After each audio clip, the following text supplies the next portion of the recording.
todas las lucas se me han ido yendo en ir pagando los hipotecarios de la casa o qué sé yo. Entonces, al final, claro, tú miráis mi portafolio y tú decís, ¿solamente invierte en renta fija? No, porque al final el grueso está en la parte inmobiliaria. Bueno. Yo creo que, bueno, hay varias cosas que uno tiene que pensar, pero yo me he dado cuenta que lo que más importa es que esté bien perfilado el cliente. O sea, si tú me decís, oye, yo en verdad soy un gallo súper arriesgado, pero esta plata es para comprar mi casa, digo, perdona, ese portafolio no puede ser arriesgado.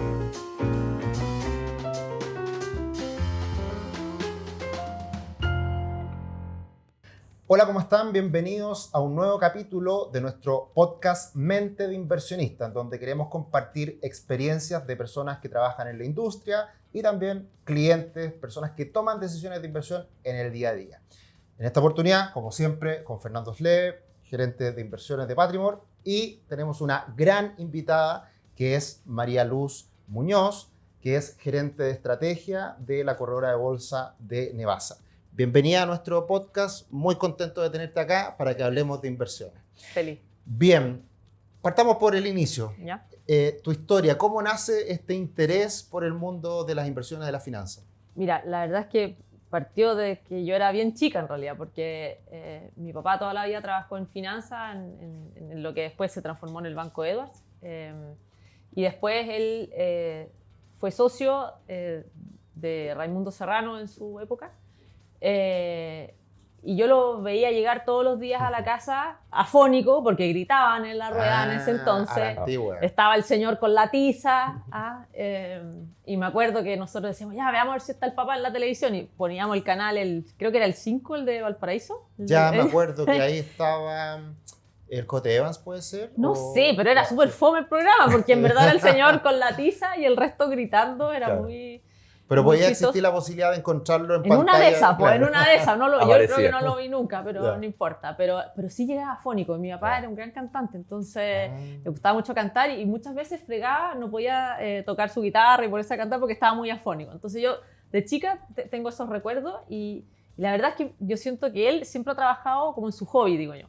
Entonces siempre le gustó mucho el tema, yo siempre lo escuchaba hablar. Bueno, él después armó Nevasa y siguió con este tema de las inversiones, pero a mí siempre me llamó mucho la atención que cuando él conversaba con otras personas, él siempre sabía de la industria eléctrica, de la industria del acero, de los bancos, cómo funcionaba, no sé, la industria de los supermercados y esa ansia como de aprender de todo y siempre estar al día y qué sé yo, creo que fue lo que me marcó. Y yo siempre supe que quería trabajar en finanzas y finanzas específicamente en inversiones, siempre. Ya. Bueno, es que tener esa ventaja de escucharlo todo el día en la casa. Desde el desayuno hasta acostarse. Para alguien que le gusta es una maravilla.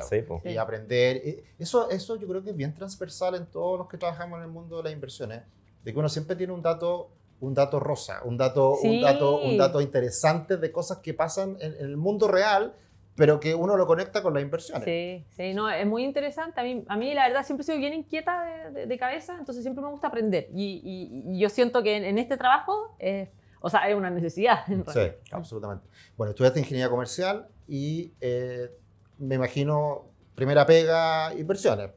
No, primero estuve de analista en un factoring, como 2 años, 3 años, y también en un periodo corto estuve en finanzas corporativas, también en una empresa chiquitita, y de ahí yo me cambié a la corredora. Me fui a la parte de estudio que como que no existía en realidad. Hiciste el servicio militar por fuera, entonces.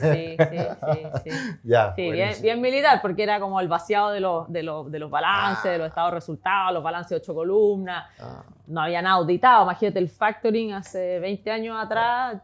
Con suerte tenía ahí un par de empresas de las que le prestaba plata que tenían el balance auditado, ¿cachai? Perfecto. O sea, era bien manos en la masa y viendo todo. Harto Excel. Harto Excel y harto conversar con los clientes, que la factura, que pasar el cheque por la maquinita para que leyera como todos los números que tenían los cheques, era como bien... Sí. Pero a la vez yo trabajé con un personaje ahí que era Tomás Daimel, que conocía harto de riesgo y también ahí me enseñó harto de las industrias, que esta industria debería tener estos ratios. Entonces eso también te da un manejo que era interesante. Sí. Perfecto. Y de ahí te vas a la corredora y ahí cuentan un poquito qué es Nevasa, qué hacen, probablemente para alguien que no está metido de lleno en el mundo de las inversiones, muchas corredoras no se conocen las más grandes con suerte. Sí. ¿Qué es Nevasa? ¿Qué hace? Mira, Nevasa, esta empresa nació hace casi 35 años atrás y siempre ha sido una corredora más bien como de nicho, te diría yo, como siempre ha tenido una relación muy cercana con sus clientes, partió como Family and Friends y después se fue expandiendo, pero mucha de esa expansión siempre ha sido del boca a boca. En general no nos vaya a ver mucho como haciendo publicidad en carteles o qué sé yo. No, en general sí aparecemos en prensa, pero dando comentarios, cuñas, ese tipo de cosas. Pero al final lo que más nos ha marcado es este boca a boca de los clientes que son cercanos. Tenemos clientes muy grandes, pero también tenemos clientes que son más chicos y en general yo creo como el público objetivo que tenemos es este cliente medio que en otros lados no está tan bien atendido. Perfecto. Llevamos, como te digo, 35 años y claro, al principio éramos solamente corredora, después hace algunos años atrás empezamos con la Jefe y ahí tenemos fondos propios, pero partió antes de tener fondos propios, armamos el tema del supermercado fondos mutuos. Yo creo que fuimos los primeros en tener... Sí, me acuerdo. Me acuerdo también. Entonces, N-Trade ¿no? Se llamaba, ¿no? ¿Cómo se llama? N-Trade después fue eso, pero Perfecto. partió como el supermercado fondos mutuos. Entonces empezamos a abrir alianzas con distintas casas de fondos y nosotros distribuíamos fondos de toda la plaza y nos pagaban un rebate y para el cliente era lo mismo invertir directamente en una corredora X que sí tenía, o sea, una Jefe en realidad, que tenía estos fondos o invertir directamente con nosotros. Perfecto. Oye, me aparecieron varias preguntas. Ya, lo primero, explicar un poquito esta diferencia de lo que significan dos grandes instituciones cuando uno invierte, que es una corredora de bolsa y una AGF. ¿Cuáles son las principales diferencias? Bueno, la AGF, como dice el nombre, es una administradora general de fondos. Al final lo que hace la AGF es que es el vehículo donde tú instalas los fondos, fondos mutuos, pueden ser fondos de inversión, hay fondos privados también, y normalmente van ahí. Pero tú no puedes transar una acción por eso. Claro. Entonces la corredora de bolsa sí tú transas acciones, renta fija, también, bueno, nosotros tenemos cuenta con Pershing también para poder transar afuera. Ahora, también muchos de esos instrumentos de afuera se han empezado a poder transar aquí en Chile, los ETFs famosos y qué sé yo. También tenemos compra y venta de dólares. Entonces, claro, lo que es más transaccional, tú no lo puedes hacer por la AGF. Claro. En cierta medida, la AGF entrega producto Empaquetado. Sí. Es una fábrica de productos. Sí. Claro, Sí. y no hay mucha alternativa. Uno delega en un administrador lo que hace ese fondo versus en una corredora en donde uno puede comprar y vender diferentes instrumentos. Y claro, se complementan harto porque en realidad de repente hay fondos que son, por ejemplo, en dólares y tú tenés pesos. ¿Qué así? Tenéis que ir a una casa de cambio o al banco. Entonces, en general, si tú tenés la corredora, compráis los dólares por acá, no sé qué, y después hacía el aporte en el fondo en dólares. O al revés. Perfecto. Y la segunda pregunta que nació ahí de lo que comentaba, esto innovador creo yo en su momento, de tener muchos fondos de otras instituciones, que eso a nosotros nos encanta y por eso nosotros ya tenemos una relación de varios años con Nevasa, de que ustedes adoptaron esta lógica de la arquitectura abierta hace mucho tiempo. Sí. ¿Qué es la arquitectura abierta y por qué tomaron esa decisión en su minuto?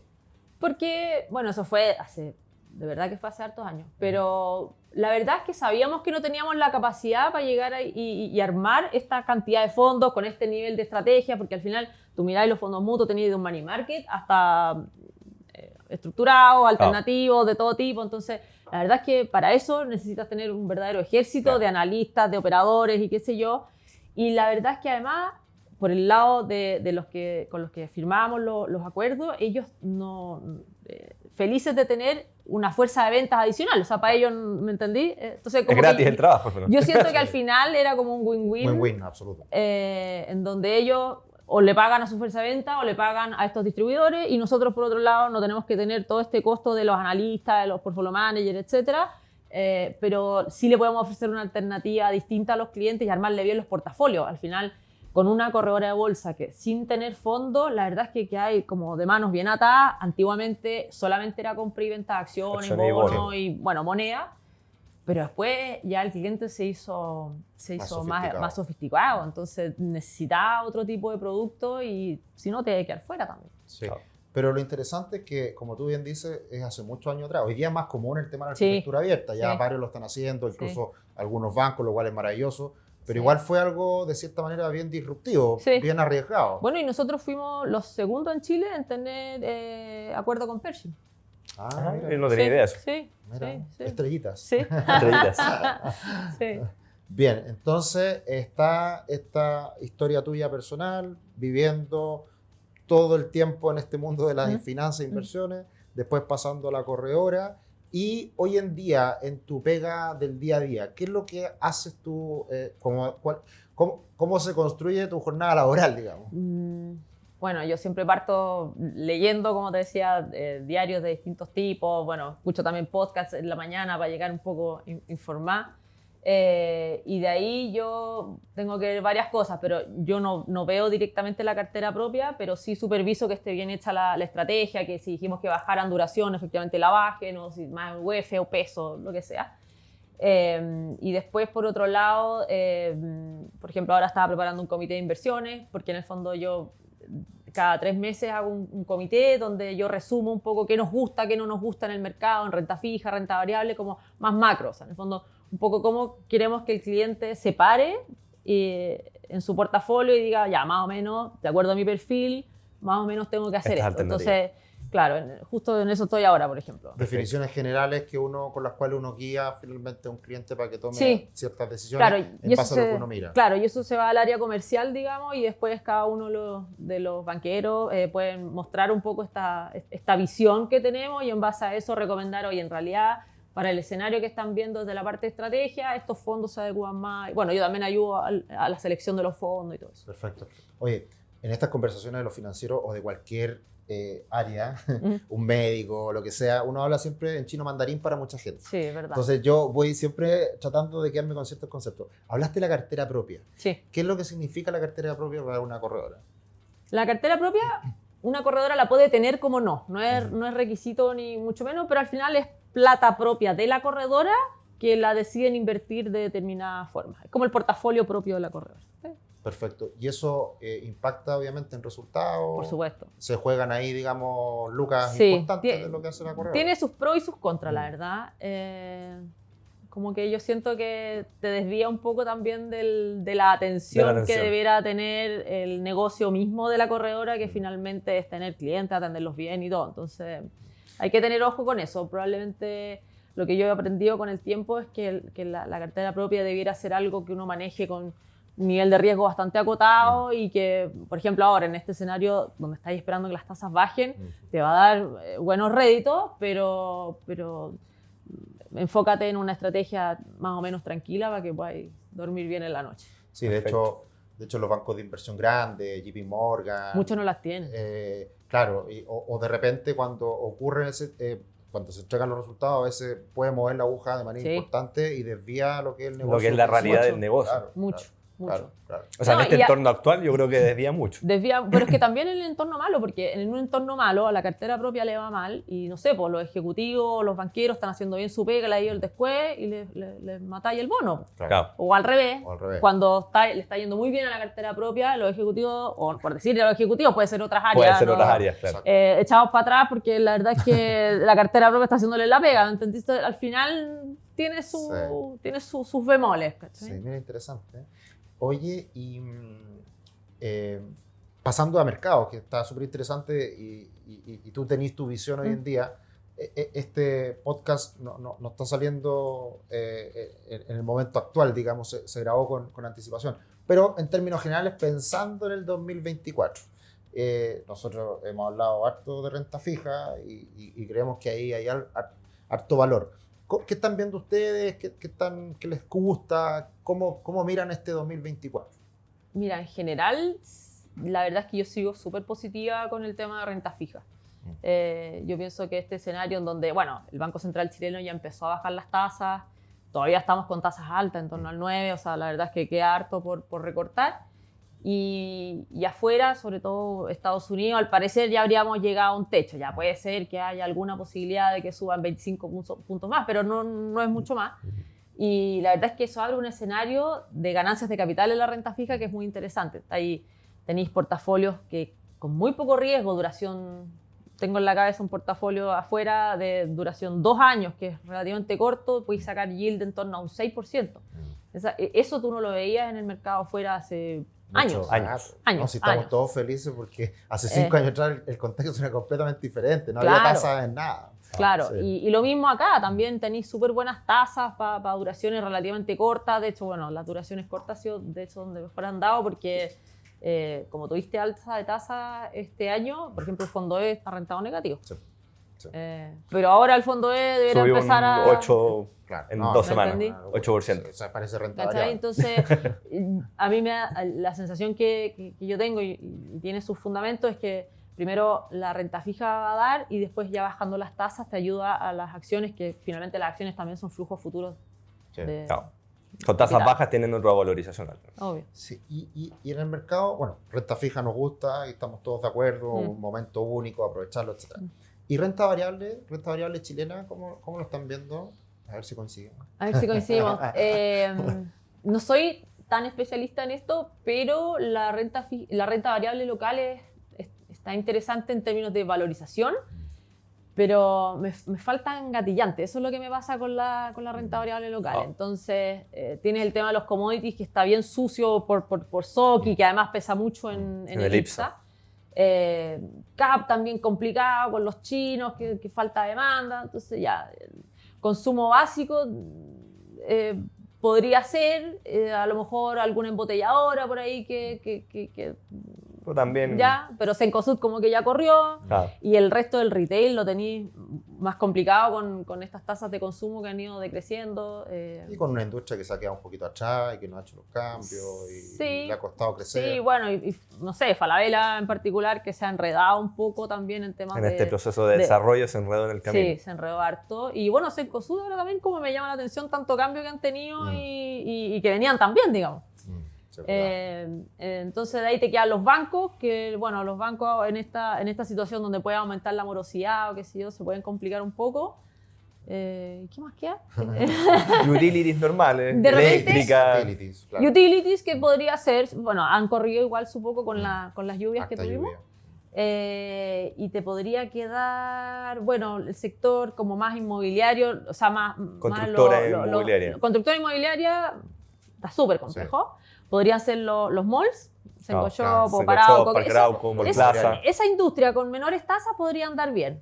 Te pega negativamente por la parte del consumo, pero bajando las tasas, esos papeles deberían andar bien. Ha corrido harto ese sector igualmente el último. Y han tenido buenos resultados los últimos. Sí. También han tenido muy buenos resultados. Sí. Pero claro, todo el sector inmobiliario estuvo muy afectado los últimos 3-4 años. Claro. Y además tenemos todo el tema político ahora, con el plebiscito, qué sé yo, que dicen que no va a pegar tanto si sale una u otra opción, pero también te mete ruido. Pues. Tenéis la reforma tributaria que también está dando vuelta, tenéis el tema de la crisis de las ISAPRES. Entonces tenía harto tema que... Mira, ¿A dónde está el gatillante al final? Al final, claro. ¿Cuál va a ser la noticia positiva que al final haga que las valorizaciones vuelvan a algo más normal? Claro, eso es lo que me falta con Chile. Y por otro lado, no sé, si podéis ganarte de repente en renta fija... Claro. Lo que te estáis ganando, ya bajamos del 1 mensual, pero ya 0,8, 0,9 mensual, de repente... Claro. Igual sigue siendo muy atractivo. Es demasiado bueno. No tiene sentido asumir más riesgo con esas tasas. No tiene sentido, tú lo ajustáis por riesgo, no tiene ni un sentido. Entonces, por ahora... Tranquilito. Sí. Todos felices con la renta fija. Oye, a mí me nace, que no es exactamente la parte accionaria, pero Nevasa tuvo algo muy importante que fue sacar y patrocinar a Osoyi. ¿Tú estuviste involucrada en ese proceso? No, mira, mi papá fue el gran impulsor de ese tema. Sí, porque él estaba metido en esto de los empresarios, no sé cómo, algo... Bueno, ahí está no me sé bien el nombre de la institución donde estaba, pero él estaba como apoyando a gente que sacaba proyectos nuevos y qué sé yo. Como Venture Capital un poquito. Sí, con Nicolás Ochea. Ah, perfecto, ¿verdad? No me acuerdo. Sí, hay el nombre de la empresa, pero no me acuerdo tampoco. No, es que ese es Cumplo, pero... Sí, no, pero la que se dedica... Pero hay una que es de empresario. Como empresario 100, algo con 100, no sé. Bueno, ya. Y ahí mi papá conoció a la gente de Osoyi y claro, fuimos los primeros en listar una empresa en Scalex, que es esta plataforma de la bolsa para startups. Sí, y lo interesante ahí es que en Chile, el mercado chileno, naturalmente, cada cierto tiempo, lo que debería pasar en cualquier mercado es que se abran empresas a bolsa, Sí. en que aparezcan empresas que están creciendo, que necesitan capital y que Sí. tienen que abrirse a bolsa para que entren nuevos inversionistas. Eso en Chile está seco. Está seco. Hace muchos Hace muchos años que no hay. salen empresas. No, y antiguamente, bueno, yo trabajo hace 17 años en Nevasa, entonces me acuerdo que había una IPO, que es una apertura en bolsa, y no sé, pues Era llegó locura. la Cindy López, no, la Cindy López, la Cindy Crawford a tocar la la rueda campana. para Ripley. Ah, No, y era una locura, ¿sabes? Un evento que te lo explico. Hasta glamuroso. Sí, Hasta ¿verdad? glamuroso. no, sí. Y ¿Verdad? me acuerdo que llegábamos y ese día tú sabías que esas acciones te daban a prorrata porque la demanda era increíble. Sí, claro. y ganaba de plata sí o sí con estas aperturas en bolsa. ¿Cuál es la última IPO que se sacó? Buena pregunta. Pero en verdad hace muchos Hace años. mucho rato. Como esta grande, no sé, de haber sido alguna. A mí me Sí, suena me de. acuerdo Hortifruti, una de las últimas, pero tiene que haber algo Hortifruti. después. Después estaba otra, la constructora, ¿cómo se llama? Moler, Pérez y Tapa. Esa también. Pero hace mucho rato. Pero, o sea, No, es que por Y eso grande- tampoco son empresas disruptivas. Y grande ninguna, Claro, po. ninguna que No. uno diga, bueno, el gran problema que tenemos en Chile es que un Notco o un Corner Shop Corner Shop no subieron- se abrieron a bolsas, No, se fueron Se para fueron afuera. afuera. se fueron para afuera, No, para afuera. tuvieron capitales previos a una apertura, ni siquiera se abrieron a bolsa todavía. Tal cual. Entonces ha cambiado mucho también Sí. El entorno. el ecosistema de financiamiento para las empresas. Claro, que hoy día el están financiamiento privado te permite Permite levantar. estar hartos años Sí, sin salir a bolsa. sí. Bueno, de hecho, uno de los fondos que hay en la GF es de pre-IPOs. Pre-IPOs, exacto. Nosotros estamos ahí, de hecho. De hecho, es bien interesante eso, como para tocarlo como tema que quizás uno no lo tiene en el radar. Cómo han cambiado las empresas de Sí. los 90 Claro. al salir a Totalmente. bolsa todas en 2 años. Sí, antes siempre era el bono transado en bolsa, efecto comercio, lo que sea, o acciones y un IPO y qué sé. Hoy día la verdad es que hay harta más flexibilidad, el mercado financiero se ha ido Se ha ido sofisticando y te sofisticando. da mil alternativas. Bueno, todo lo que ha pasado con la deuda privada, que, Sí, Claro. po, que ya ha ido total. ganando mucho terreno Sí. y hay muchas alternativas para encontrar cosas diferentes Exacto. con mejores retornos. Es todo un mundo. Pasemos al ámbito más personal de inversión. ¿Mm? ¿Tú hoy día en qué inviertes? ¿Qué es lo que haces, digamos? O sea, de repente uno ha pasado que uno está metido en el mundo de la inversión y de repente puro depósito a plazo, por ejemplo. No sé qué Sí. haces tú hoy en Yo día. soy súper fome, pero porque Ya. no me da el tiempo. Así Ya. que yo en verdad tengo mi plata guardadita en el fondo ahorro que conocen ustedes, Ah, que es el de perfecto. renta El de fija de Nevasa corto Ahorro. plazo. Me das ahorro ya. Solo ahí. Que han dado muy bien. Que han dado súper bien, pero la verdad es que no me da el tiempo para comprar una acción, vender otra, la verdad es que no me da, y lo otro es que al final, claro, todas las lucas se me han ido yendo en ir pagando los hipotecarios de la casa o qué sé yo, entonces al final, claro, tú mirás mi portafolio y tú decís, ¿solamente invierte en renta fija? No, porque al final el grueso está en la parte inmobiliaria Claro. y ya nomás, o sea, pero soy súper fome para invertir porque me pasa que no me da el tiempo.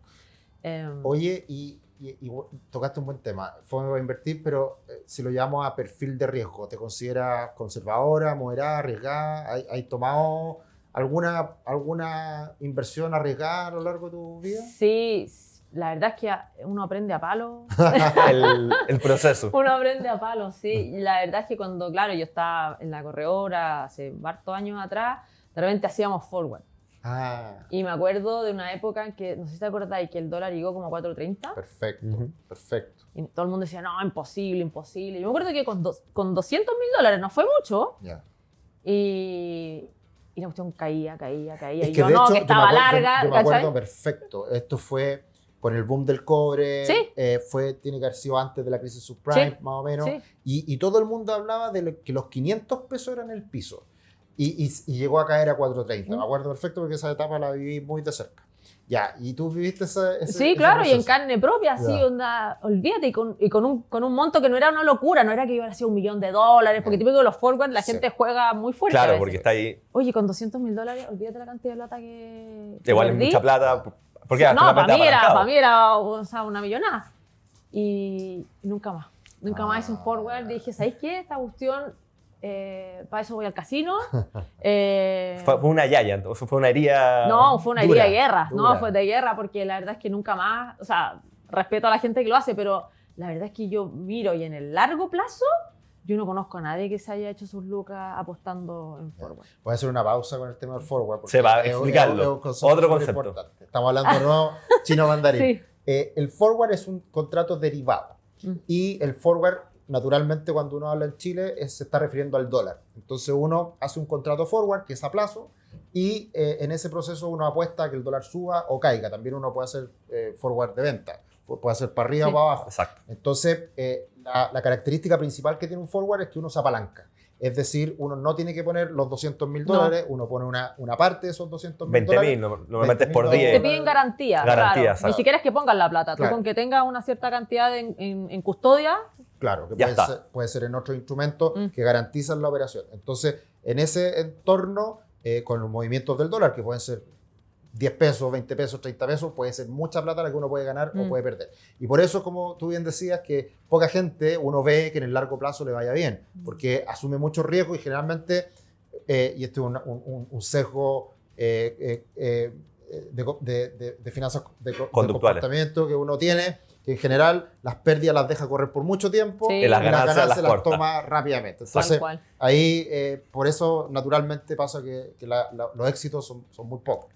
Sí. De hecho, se desvirtuó el forward para especular, pero técnicamente es un mecanismo de cobertura. Es un súper buen Para sistema de cobertura para los exportadores que saben que les va a llegar un cierto monto de dólares y quieran asegurarse ese precio. Es fantástico. Tal cual. Lo que pasa es que... hay un mercado especulativo de por medio que... uno abusa. Sí. Exacto. Uno abusa. Sí. Pero ahora en general, o sea, también tú veis muchos especulativos en acciones, en todo, ¿me entendí? Y al final... Con todo este tiempo que yo llevo ahí, me he dado cuenta que lo que más tiene sentido son portafolios como más de largo plazo, bien pensados, con el perfil de riesgo adecuado, lo que tú necesitas. Y, al final, eso sí se paga, y se paga muy bien. ¿Qué características tiene que tener un portafolio bien pensado, tomando tu palabra ahí textual? Mira, yo creo que, bueno, hay varias cosas que uno tiene que pensar, pero yo me he dado cuenta que lo que más importa es que esté bien perfilado el cliente. O sea, si tú me decís, oye, yo en verdad soy un gallo súper arriesgado, pero esta plata es para comprar mi casa, digo, perdona, ese portafolio no puede ser arriesgado. O sea, ahí el concepto tiempo de inversión, por así decirlo, sería el factor 1. Sí, no, y también si tenía o no plan B, porque si es toda la plata que tú tenías acumulada y no tenías de dónde echar mano, y si tú no tienes esa plata al momento de la compra y se te cae la compra de la casa por culpa de que las inversiones anduvieron mal, me vaya a matar, ¿cachai? Claro. Entonces, efectivamente, el tema del perfil de riesgo hay que conocerlo muy, muy bien. Hemos tenido historias de clientes bien como decepcionados a veces porque dicen, no, que yo soy arriesgado, yo quiero comprar acciones, pero en la práctica viene una crisis y te llaman todos los días. Y se la sufren. Digo, claro. Las inversiones no son para sufrir. Exacto. Las inversiones son para incrementar el capital, para estar tranquilo, para delegar esa decisión en alguien que sabe. No puede ser un motivo de sufrimiento. Si es un motivo de sufrimiento porque está mal perfilado. Entonces, eso es como uno de los puntos que yo creo que son clave. Que es clave, pero que además la gente no lo pondera con la importancia que se debe. ¿Sí? Que yo creo que eso te lo da mucho la experiencia, que al final uno viva muchos episodios a lo largo de su vida como inversionista que uno se va conociendo. Sí, también. Y por lo tanto también uno de repente, claro, dice, soy arriesgado, pero lo que tú bien dices, o sea, cae un poquito y uno llama al ejecutivo y lo pasa mal y eso no debería pasar. No. O sea, tú dijiste algo que me encantó. Uno no puede sufrir con las inversiones, no tiene sentido, no está para eso. Claro. Y hay varios temas más que son relevantes. Hay mucha gente que invierte y te dice, no, yo quiero un fondo que rente más que esto. No sé, estamos hablando de renta fija, tú le decís, no, renta, no sé, en su época 0,3 mensual, chuta, pero al año es re poco, no, pero es que quiero algo que rente más. Ya, y tú le ponías algo que renta más, pero, no sé, algo inmobiliario, por ejemplo, o algo alternativo. No, es que las notas estructuradas me dijeron que andan bien, por ejemplo. Y la gente no entiende. Y si tú inviertes en algo que no entiendes, lo más probable es que sufras alguna decepción. Puede ser que no pase nada, puede ser que te vaya súper bien con tu nota, pero si el cliente no entiende que se generó un gatillo y en vez de tener un monto fijo mensual, ahora vaya a tener las acciones que eran de subyacente o lo que sea la nota, tenía un problema porque el cliente no entendió lo que estaba haciendo. Entonces, creo que el mismo Warren Buffett dice eso, que uno no puede invertir en algo que no entienda. Exactamente. Entonces, yo te digo, hay veces en que ese tipo de inversiones no las entiendo ni yo, no te las puedo recomendar a ti. Claro. Y eso también es clave. Muy importante. Sí. Oye, entonces el perfil de riesgo yo coincido, es clave y yo creo que también uno como asesor, como alguien que sugiere también nosotros somos de la idea de bajar un par de rayitas a lo que el cliente nos dice. Sí, porque sabemos que en las buenas el cliente lo va a pasar súper bien y no te va a decir nada. Y él va a ser el que invirtió bien, y en las malas a uno le reclama. Sí. Entonces eso es súper importante. ¿Qué otro aspecto consideras que puede ser relevante al diseñar un portfolio bien armadito? La diversificación también a mí me gusta, no sé, en pesos, en dólares, UF. Ver un poco de acuerdo al perfil, por supuesto, pero la verdad es que en estas crisis te salva normalmente tener un activo de otro tipo. Bueno, el año pasado estuvo más complicado porque cayeron casi todos. Sí. Pero, la moneda, no el dólar. Sería. Claro. Si hubierais tenido dólar, por último, amortigua, bueno. Sí, te hedgeabais por ese lado. Pero sí, la diversificación también a mí me parece que es algo muy relevante. Y lo otro que también yo creo que de repente la gente no lo valora tanto, o no se habla tanto, porque no es tan como glamoroso, digamos, es el tema de cuando tú tienes un fondo, por ejemplo, y escoges un fondo, tenés que estar seguro de que la persona que está viendo ese fondo sea experta en ese tema. Porque también nos ha pasado a nosotros que no, que este gallo es súper bueno aquí, allá. Ya, pero ¿por qué, no sé, en su minuto, no, UBS no tiene esto, o por qué JP Morgan no tiene esto? Y, pucha, sí, en realidad, entonces como raro. Entonces al final tú tenés que, ya, tenés un fondo inmobiliario, ya, ¿quiénes son los mejores gallos para esta cuestión? Y ahí te metí.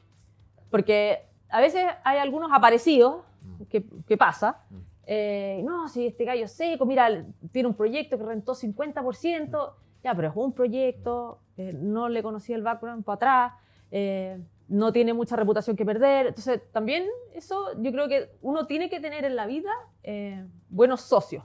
Porque al final tú eres como socio de esos fondos. De la empresa, claro. ¿Me entendí? Y como decía un tío mío, que las sociedades son como el matrimonio, pero sin amor. Entonces, la verdad... Es más difícil. Es más difícil todavía. Claro. Entonces, aquí o tenías un gallo que realmente te haga la pega, te la haga bien y tú podáis estar tranquilo, o mejor no tengáis la plata ahí. Tú tienes que conocer eso. Eso es clave. Clave. Y ahí es súper importante con quién uno se relaciona, las relaciones de los partners que uno va construyendo en el tiempo, en inversiones, conocer a la persona por dentro, qué es lo que hace, qué es lo que mira.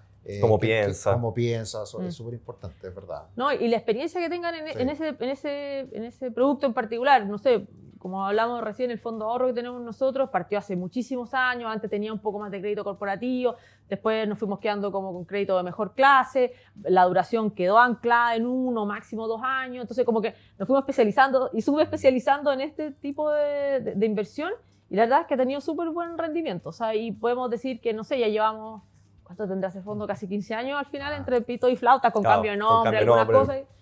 Pero la misma estrategia, la estrategia que sigue una línea. Claro. Y eso también es muy importante porque ahora ya estamos súper tranquilos con lo que es, ya sabemos lo que es, sabemos cómo se comporta. ¿De hecho ahí? Claro. Oye, te tocaste un punto clave que primero es la marca, después los socios, cómo funciona para elegir fondos, etc. ¿Qué tanto pesa un manager del fondo particularmente dentro de una estrategia? Mira, pesa, pero no pesa tanto como uno cree. Porque al final, no me acuerdo bien la estadística, si 80 o 90%, pero al final el 80 o 90% de la allocation de tu portafolio es lo que determina tu rentabilidad. El resto ya, el stock picking, una, otra o qué sé yo, también te agrega unos puntos. Pero la verdad es que si tú tienes bien definida tu estrategia de inversión y el reglamento del fondo y qué sé yo, eso tenéis que saber cumplirlo. El manager importa, yo no estoy diciendo que no, y hay muchos que tienen muchos grados académicos que se han sacado la mugre toda la vida, te suma, pero probablemente te suma mucho más el tema de cómo armar el portafolio. Entonces, que ahí es clave, eso es clave, son las clases de activos. Porque hoy en día uno de repente en inversiones lo más básico es renta fija, renta variable. Pero esa renta fija, renta variable se le han ido incorporando muchas clases de activos. Uno puede colocar activo alternativo, que le puede colocar oro. Mira, quizás me voy a decir un poco, pero a lo mejor en la parte más de alternativos, el producto un poquito más específico, ahí a lo mejor, sí, ahí podría ser que el manager pese un poquito más. Sí, porque o sea, ahí el manager sabe qué edificio comprar o bajo qué características. Hay un fondo que nosotros vendemos de afuera que invierte en renta fija, pero sobre hipotecas. Entonces, el portfolio manager, no sé, lleva como 20 años y el tipo ya sabe cómo analizar cada una de las hipotecas, que sea con este tipo de garantía y no con otra. Entonces, claro, a lo mejor para temas un poco más alternativos o manager, estrategias muy puntuales. Sí, ahí pesa más. Claro, ahí me acuerdo de una conversación que tuvimos, el mundo del venture capital. Uno no está en Silicon Valley buscando la próxima unicornio. No. Ahí tienen que haber especialistas que busquen esas empresas que son del futuro. Sí. Claro, lo mismo en desarrollo, lo mismo en deuda estresada, por ejemplo. Claro, que son cosas muy específicas. Oye, volviendo al tema de tus inversiones más personales, ya conocimos el gran dolor, el gran error. El gran fracaso. Está buena. Pero ¿alguna inversión que te haya ido súper bien, que haya sido como, acá la verdad que la hice increíble y me fue súper que haya bien? tapado un poquito la ¿Personal herida. o Sí, de la personal, empresa? Porque pueden ser las dos. personal Las dos también súper pueden ser. fome, porque personal, claro, yo me acuerdo que me compré un departamento en el año 2006 y lo vendí el año 2013 o por ahí. No alcanzaste. Y me dupliqué, me acuerdo, en su época. No sé, me acuerdo que esa fue una inversión inmobiliaria que fue buenísima. Pero súper fome en mi vida de inversiones personales. Por eso le ha pasado a muchos. O sea, yo creo que vivimos una época muy buena para la inversión inmobiliaria y muchos nos hemos beneficiado de pegarnos de ese un boom. salto. Sí, en la plusvalía, que fue un cambio bien importante. Y a nivel de corredora, yo creo que un poco te lo respondí antes, que al final los grandes negocios que hemos hecho y los grandes como descubrimientos que hemos ido haciendo ha sido de la mano de irnos especializando, como te decía yo, en la estrategia y siendo muy buenos en eso que hacemos. Y también, por otro lado, buscando buenos socios, o sea, buscando gente que realmente sepa hacer lo que uno quiere hacer, que tenga su nombre, que tenga su prestigio, como también ir estudiando. Yo me junto mucho a veces con portfolio manager, pero normalmente son los distribuidores de los fondos de afuera y qué sé yo, y me junto con ellos, vemos la estrategia, por qué sí, por qué no, voy a los desayunos, o sea, uno estudia, uno hace esa el pega. research de... Sí, total. Y yo creo que ahí al final es donde hemos tenido grandes aciertos. También lo otro que también fue bueno en su minuto, cuando yo llegué recién a la corredora, empezamos a armar las carteras administradas, que eso sí se puede hasta el día de hoy estar dentro de la corredora. Y eso después dio origen a fondos que se traspasaron después a la jefe, ahora ya no los veo. Pero también fueron estrategias que armamos en su minuto empaquetadas que antes no existían tanto. También fueron buenos ¿Y ahí aciertos. con cuál partiste? ¿Cuál de ese pool de estrategias fue como tu caballito? Partimos con las acciones locales. Teníamos dos carteras, una que era como más táctica y otra que era más estratégica a largo plazo, y después derivó en una estrategia de dividendos. Ya. Que nace el fondo de Nevada. Perfecto. Dividendero. ¿Cachai? Perfecto. De ahí un poco, porque tú mirabas los retornos y salvo para el tiempo del estallido social, la verdad es que el diferencial de retorno de las acciones dividenderas con el IPSA, la verdad es que era genial, porque cuando caía el IPSA, estas acciones se defendían súper bien. Ahora, como te digo, con el estallido esto fregó, porque... Todo se fue para... No, y además, todas las acciones que tenían estaban como más ligadas a la demanda interna, se cayeron más, claro. porque el riesgo era Chile.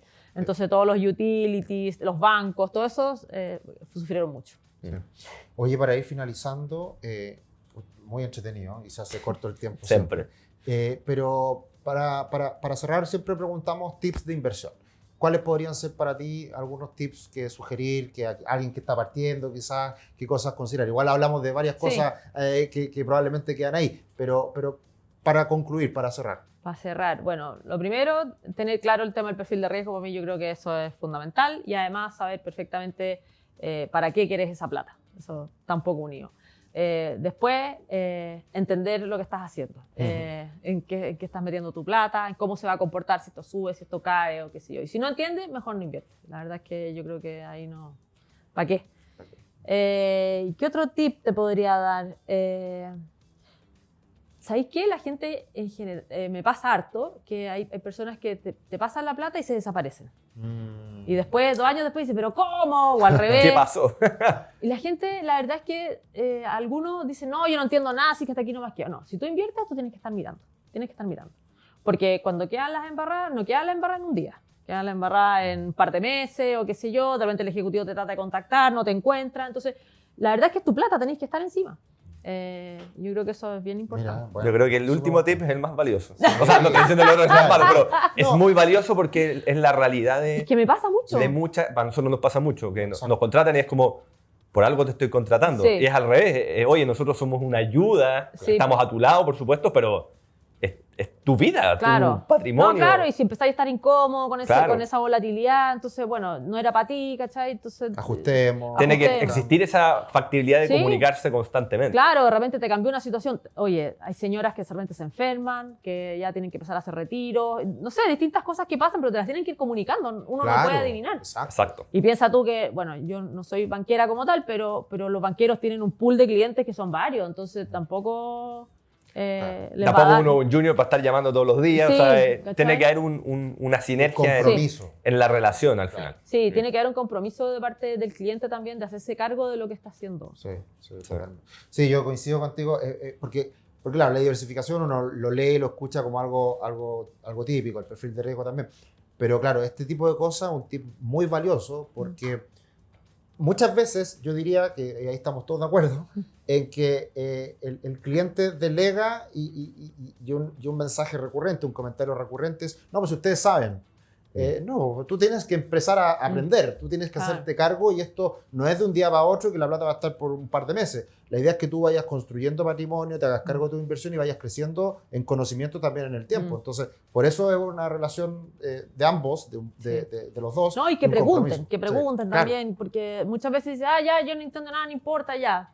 Pero no, pues tienen que saber lo que están haciendo. Sí, absoluto. ¿Alguna otra pregunta? El podcast que dijiste cuando partiste para que lo sepa la audiencia. Eso. Sí, que yo no sé podcast si puedo hablar de marca o cosas. Con total libertad. ¿Qué ves? ¿Qué escuchas? ¿Qué sigues? Mira, yo todas las mañanas voy a dejar a los niños al colegio y camino a la oficina, prendo el podcast del Diario Financiero, que es muy bueno, el de la Mónica Vélez. O Marcela Vélez, ya metí las patas. Pero ya, si quieres lo digo de nuevo. Pero... El Diario Financiero, no. El Diario Financiero, sí.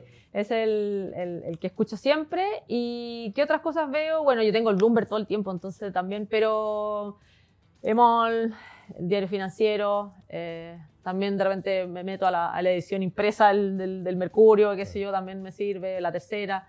Estoy tratando de... Bueno, y la verdad es que con el teletrabajo se pierde un poco, pero yo estoy ya yendo casi todo el tiempo presencial y tenía a los compañeros de pega y te mandan un informe, tú le mandas otro, entonces también ahí hay mucha sinergia. Oye, pasó esto, entonces también, claro, uno que está metido en la industria... es más fácil enterarse de las cosas que están pasando. Sí. Bien, ha sido un placer, ha sido muy entretenido, la verdad que muchos tips, muchos consejos. Yo creo que lo más valioso de este podcast y que queremos transmitir es meternos en las personas que están trabajando en la industria, que están tomando decisiones día a día. Así que, María Luz, muchas gracias por participar. Encantada de hacer otras cosas en el futuro. Nosotros estamos constantemente tratando de entregar contenido. Así que agradezco tu tiempo y tu experiencia que has podido compartir con el resto. Muchas gracias. Nos despedimos a un próximo capítulo. Que estén muy bien y seguimos tratando de entender esta mente de inversionista.